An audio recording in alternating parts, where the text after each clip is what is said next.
ঠাকুর, মা, স্বামীজির শ্রীচরণে ভক্তিপূর্ণ প্রণাম জানিয়ে স্বামী গম্ভীরানন্দ রচিত শ্রীরামকৃষ্ণ ভক্তমালিকা থেকে আজকের নিবেদন স্বামী বিবেকানন্দ।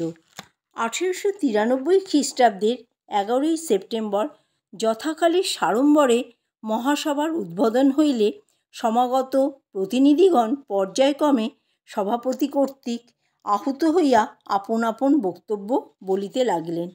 সকলে প্রস্তুত হইয়া আসিয়াছিলেন, কিন্তু কেতাদুরস্ত বক্তৃতায় অনভ্যস্ত স্বামীজি বিদেশে 6-7 সহস্র সুশিক্ষিত নরনারীর সম্মুখে এইভাবে আপন হৃদয়ের কথা জানাইবার জন্য প্রস্তুত ছিলেন না।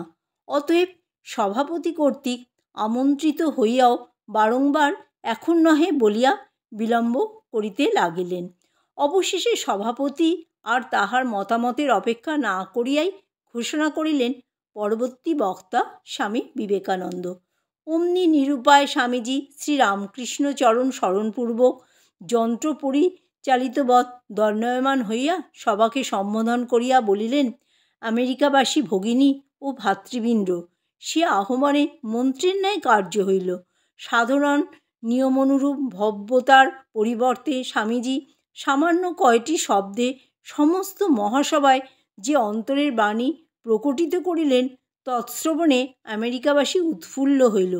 চতুর্দিকে মহাশব্দে করতালি নিনাদ উত্থিত হইল। স্বামীজি কিন্তু প্রথমে বুঝিতে পারেন নাই যে গতানুগতিক ধারা পরিত্যাগপূর্বক তিনি যে মর্মস্পর্শী ভাষা প্রয়োগ করিয়াছেন, উহাতেই সমবেত নরনারীর রুদ্ধ প্রেমের উৎসমুখ অকস্মাৎ উন্মোচিত হইয়া সকলকে ভাববন্যায় ভাসাইতেছে।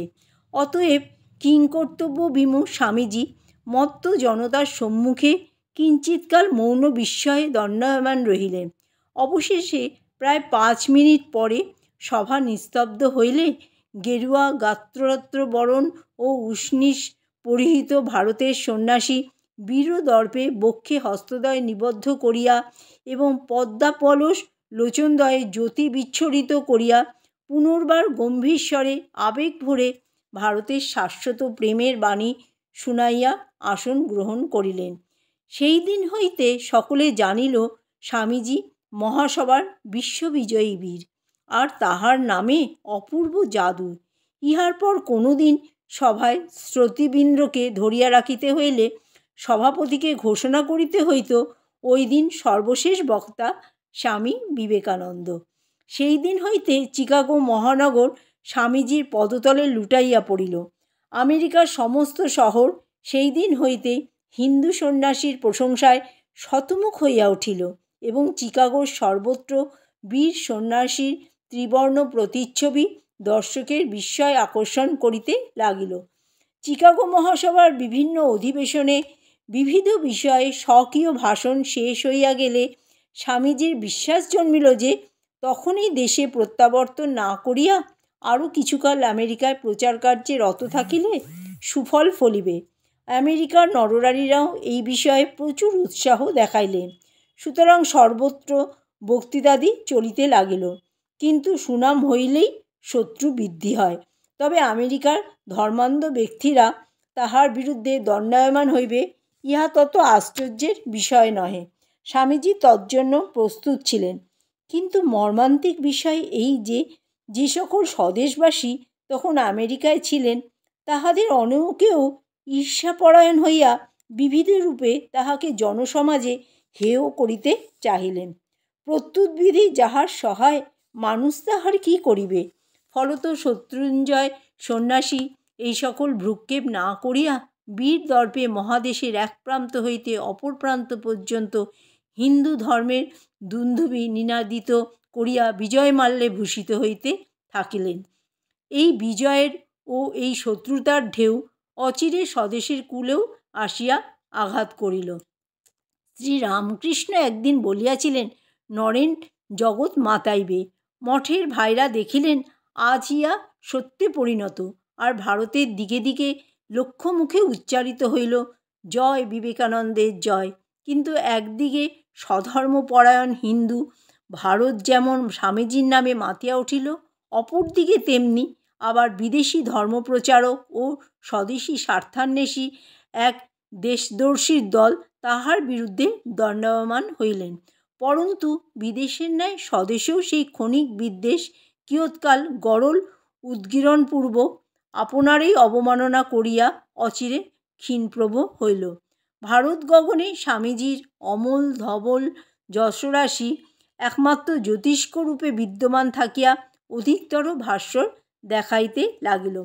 অর্থের দিক হইতে স্বামীজি তখনও নিজের পায়ে দাঁড়াইতে পারেন নাই। অতএব প্রয়োজনের তাড়নায় ও অভিজ্ঞতার অভাবে প্রথমত একটি বক্তৃতা কোম্পানির আনুকূল্যে তাহাদেরই পরিকল্পনা অনুযায়ী আমেরিকার এক প্রান্ত হইতে অপর প্রান্ত পর্যন্ত সর্বত্র বক্তৃতা দিয়া বেড়াইতে লাগিলেন। কিন্তু তাহার বুঝিতে বিলম্ব হইল না যে, যদিও দেশ বিদেশের মানবের কল্যাণার্থ তিনি সন্ন্যাসের রীতিবিরুদ্ধ অর্থ উপার্জনে পর্যন্ত তৎপর হইয়া প্রয়োজন অতিরিক্ত পরিশ্রম করিতেছেন, তথাপি লব্ধ আয়ের ন্যায্য অংশ তাহাকে না দিয়া কোম্পানি অধিকাংশ অর্থ আত্মসাৎ করিতেছে। কাজেই তাহাদিগকে ছাড়িয়া তিনি স্বাবলম্বী হইলেন। ইহাতে তাহার প্রথমত আর্থিক ক্ষতি হইবে যথেষ্ট।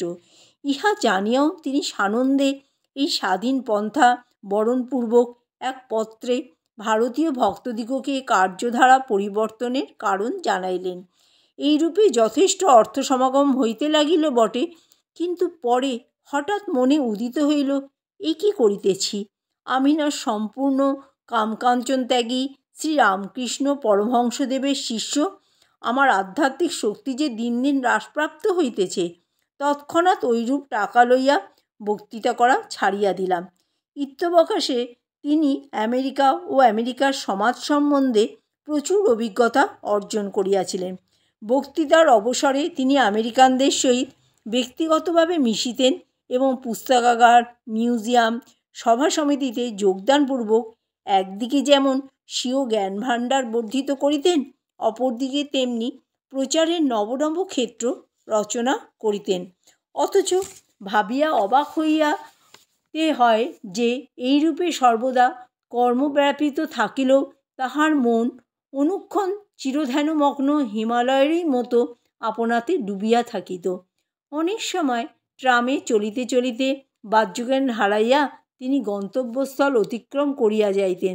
পরে কন্ডাক্টর আসিয়া ভাড়ার জন্য তাগাদা করিলে সলজ্জভাবে উহা দিয়া নামিয়া পড়িতেন। আর তিনি সর্বদা বোধ করতেন, কি এক অদৃশ্য দৈবশক্তি যেন তাহাকে হাত ধরিয়া সর্বত্র পরিচালিত করিতেছে।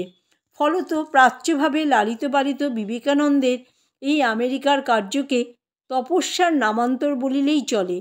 স্বদেশ, স্বজাতি, স্বধর্মের অভ্যুত্থান ও শ্রীরামকৃষ্ণের উদারবাণীর প্রচারকল্পে তিনি এই সমস্ত অভাব, অনটন, ত্রুটি, বিচ্যুতি, লোকলজ্জা প্রভৃতিকে অঙ্গের ভূষণরূপে সহজ সরলভাবেই গ্রহণ করিয়াছিলেন, যদিও তজ্জন্য প্রতি মুহূর্তে তাহাকে অশেষ কষ্ট স্বীকার করিতে হইত। জয় ঠাকুর, জয় মা, জয় স্বামীজি।